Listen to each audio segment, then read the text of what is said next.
21 propostas para 2021. Para que a gente possa identificar propostas dos mais diversos setores, a gente precisa ouvir quem está na ponta e, principalmente, quem está fazendo a roda girar. E hoje está aqui conosco o Renato Regazzi, gerente do Sebrae, que tem uma longa trajetória aí em projetos incríveis e que já aconteceram no estado do Rio de Janeiro e que estão acontecendo hoje.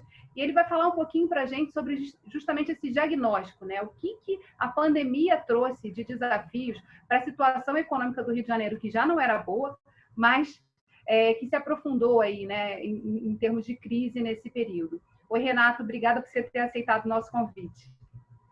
Obrigado, Geisa. Olha, a pandemia realmente, ela do ponto de vista econômico e de saúde, ela é catastrófica, não só para o Rio de Janeiro, também para outros estados. Obviamente, o Rio de Janeiro, já com um processo passando por uma crise, ela é um pouco pior. Mas, ao mesmo tempo, ela une as pessoas, elas unem as entidades, as universidades e faz com que todos nós possamos trabalhar em conjunto. Então, o grande legado dessa experiência ruim da pandemia é o cooperativismo, é o associativismo, é o trabalho em rede. E também isso que a gente está fazendo hoje, até na nossa gravação, via online, usando as plataformas tecnológicas, que elas dão muita produtividade aos negócios. E isso vai ser um dos legados que eu vejo pelo pós-pandemia, propriamente dito. E o que não pode ficar de fora quando se pensa a retomada do desenvolvimento econômico do Rio de Janeiro no pós-pandemia, que não pode ficar de fora da agenda dos tomadores de decisão? Olha, o que não pode ficar de fora é o encadeamento produtivo. Tá? Essa tem que ser uma agenda de Estado, de todas as secretarias, de todas as entidades de fomento e representativas do Estado, das universidades.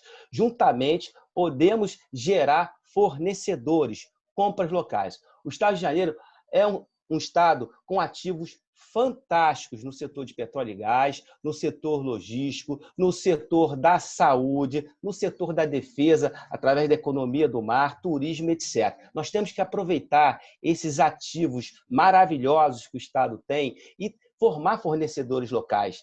A maior parte dos fornecimentos para o Estado do Rio de Janeiro dessas atividades econômicas vem de fora do Estado, vem de outros estados como Minas Gerais, São Paulo, Rio Grande do Sul. A gente vai fazer parceria com esses estados também. E muitos recursos também, muitos produtos também vêm do exterior. Por que não a gente ter o nosso pessoal aqui, o empreendedor local, produzindo aqui, gerando emprego aqui, gerando impostos aqui, gerando divisa e conhecimento. E, quiçá, atendendo a mercados exigentes, que são de grandes empresas, também exportar os seus produtos para outros estados e para o exterior. Existe um esforço aí de tornar real esse encadeamento produtivo, justamente mobilizando as grandes empresas como âncoras desse desenvolvimento. O que vocês já fizeram na prática? O que você já teve de experiência prática sobre e qual setor e qual região do estado isso está se desdobrando via projetos do Sebrae? Toda a representação de classe, até os trabalhadores, numa agenda de encadeamento produtivo, o fator-chave é ter uma grande empresa interessada. E aí que eu posso falar para vocês que elas estão interessadas sim, principalmente de comprar de micro e pequenas empresas do seu entorno. Isso é uma questão que melhora a performance dessas grandes empresas, além da imagem dela em relação à sociedade, em relação a desenvolver capital social e melhorar o brand, melhorar suas respectivas marcas. E, nesse sentido, várias grandes empresas, o Sebrae vem trabalhando num projeto de encadeamento produtivo. A exemplo da ICN, que está fazendo os 4 submarinos convencionais em propulsão nuclear no foco da economia do mar. Nós temos a Braskem do setor de plástico, tem a GE do setor de aviação, temos grandes empresas do setor logístico, exemplo da Prumo, que já teve convênios com o Sebrae para desenvolver ali no entorno do Polo do Açu, a GNA, que está desenvolvendo projetos para a gente, a Petrobras, ou seja, inúmeras empresas aqui do Rio de Janeiro de grande interesse desenvolver projetos aqui com o Sebrae e com as outras entidades, para desenvolvimento de quê? Da sua cadeia de fornecedores, da sua cadeia de suprimentos, onde essas cadeias de suprimentos estão melhorando as operações dessas grandes empresas. E uma coisa é clara para todos vocês ouvirem, nós precisamos de formar ecossistemas de pequenas empresas em volta da grande, porque é aí que vai gerar inovação aberta, inovação para elas. Então, é estratégico para essas grandes empresas que ela tenha um tecido econômico aqui no Rio de Janeiro robusto de pequenas empresas que possam inovar e fornecer para elas. Isso é um fator crítico de sucesso para todas elas. Falou de ecossistema, que é uma temática muito importante da gente dissecar aqui e contar um pouco mais sobre isso, né? Porque quando a gente fala de ecossistema, muitas vezes, na história do desenvolvimento do Estado do Rio de Janeiro, a gente falou de instalar uma grande empresa em uma região, criar um cluster. Não se cria um cluster assim, quer dizer, precisa uma série de outras empresas de diferentes, que vão ser fornecedoras, que vão atuar ali em parceria, às vezes, com essa grande empresa, com essa grande âncora, mas você precisa, como se você estivesse construindo uma floresta, né? Em que cada animalzinho que está ali naquela floresta tem uma razão de ser, e, na verdade, a retirada dele desequilibra completamente esse sistema. Como é que a gente pode trazer essa ideia de ecossistema para essas grandes cadeias que você elencou aqui? Por exemplo, para o setor de óleo e gás. Existem essas pequenas empresas? Quer dizer, quando o Sebrae faz uma ação em que ele mostra quais são as demandas de uma grande empresa para os fornecedores que são pequenas empresas, acontece esse encontro de atividade e essa contratação do serviço próximo aqui do Rio de Janeiro, Fluminense, com a potência que a gente tem instalada aqui? Acontece sim, tá? O relacionamento entre pequenas e médias empresas estão ocorrendo dentro dos projetos de encadeamento produtivo, principalmente nos projetos corporates, mas você trouxe uma questão que é o território, o local. Aí vem os clusters, os ecossistemas, através desses polos competitivos do Estado de Janeiro. Esse é o grande instrumento de política de Estado que o Rio de Janeiro pode fazer e com certeza vai retirá-lo da crise, que é identificar onde tem a concentração dessas grandes empresas aqui no Estado. A exemplo da Bahia, de Sepetiba, onde você tem CSN, tem a Vale, que é parceira do Sebrae, tem Nuclep, tem empresas da CSN-Tecom. Se você olhar o Porto do Açu, a mesma coisa, tem a Prumo, tem a GNA, tem a Tecnip, ou seja, tem a Petrobras logo embaixo no complexo de óleo e gás. Nós temos que olhar que clusters existem no Estado, a exemplo do automotivo também.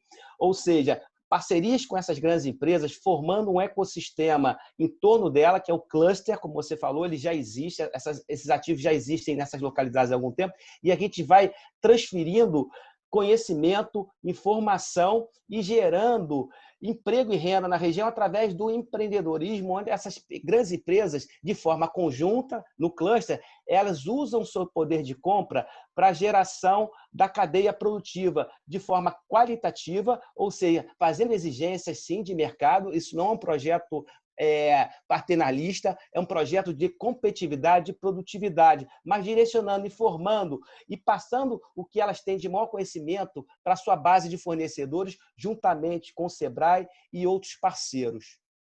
E qual o papel do Estado nesse processo? Quer dizer, a gente está falando aqui para os tomadores de decisão, principalmente setor público, né? Legisladores, executivo, judiciário também, por que não? Qual o papel do Estado nesse processo de encadeamento produtivo? O papel do Estado ele tem que ser um animador, tá, desse processo, ele tem que definir isso como uma política de Estado realmente, tá? Mais do que uma política de governo. Então, e ele tem que oferecer aí os instrumentos compatíveis para fazer com que esse empreendedorismo aconteça junto das suas secretarias, seja as secretarias ambientais, desenvolvimento, de fazenda, e você faz com que vocês usem esses instrumentos, o Estado use esses instrumentos, seja via legislativo, executivo, para que você atraia empreendedores que queiram desenvolver a cadeia produtiva, querem fazer parte dessas cadeias produtivas aqui do Estado. Exemplo também no setor de concessão, onde o setor logístico, o Estado hoje tem um programa de encadeamento produtivo do setor logístico. As concessões podem ser colocadas lá e é um direito nosso de algumas exigências de não só compras locais, mas de desenvolvimento de fornecedores locais que podem ser feitos por essas concessionárias. Isso pode valer uma pontuação. São os instrumentos pragmáticos que eu estou colocando para vocês, que o Estado pode usar como política de desenvolvimento econômico e social. Renato, agora para a gente finalizar esse programa, eu queria te perguntar sobre os aprendizados. Assim, a gente falou da pandemia e a gente teve vários tipos de reação. Muitas pessoas ficaram muito perdidas sobre o que deveria ser feito. Né? A pandemia ela aprofundou crises, mas ela também abriu uma série de oportunidades. O que você acha que a gente conseguiu aprender nesse período, né? Ou conseguiu experimentar nesse período, que continuam como alavancas para que a gente possa colocar de pé essa agenda que você sugeriu nessa nossa conversa? O maior ganho é de economia compartilhada colaborativa, tá? E do acesso às novas tecnologias digitais. Altamente, o empreendedor tem preconceito, a população acaba tendo preconceito porque é um novo, mas elas demonstram que elas são extremamente amigáveis. Então, isso vai alavancar muito a capacidade do trabalhador, do colaborador e dos empreendedores aqui do Estado, tá? Então, esses seriam realmente os grandes legados do pós-pandemia. Se relacionar, se associar, trabalhar em conjunto, ter essa visão sistêmica e não fragmentada, e a questão do uso das novas tecnologias é um caminho sem volta. Quem foi, por exemplo, o setor de comércio foi muito atingido e ele acabou sendo muito ágil, muito competente de se colocar no mundo digital, ele não vai voltar atrás, ele vai continuar no digital e vai continuar no físico. Então, esse seria o nosso grande aprendizado do pós-pandemia. Muito obrigada, Renato, por você ter aceitado o nosso convite, de estar aqui construindo essa agenda para 2021 e ajudando a orientar, a lançar assim, grandes linhas para que a gente possa orientar as tomadas de decisão nesse ano que vai ser um ano de virada. E queria que você desse aqui o seu recado final para todo mundo que está escutando a gente e vendo a gente. Olha, temos que nos manter otimistas e resilientes. Fomento não é fácil, mas depende de todos nós termos o mesmo propósito. E o nosso propósito agora é retomar o desenvolvimento econômico e social do Rio de Janeiro. E todos juntos vão conseguir fazer isso. Muito obrigado.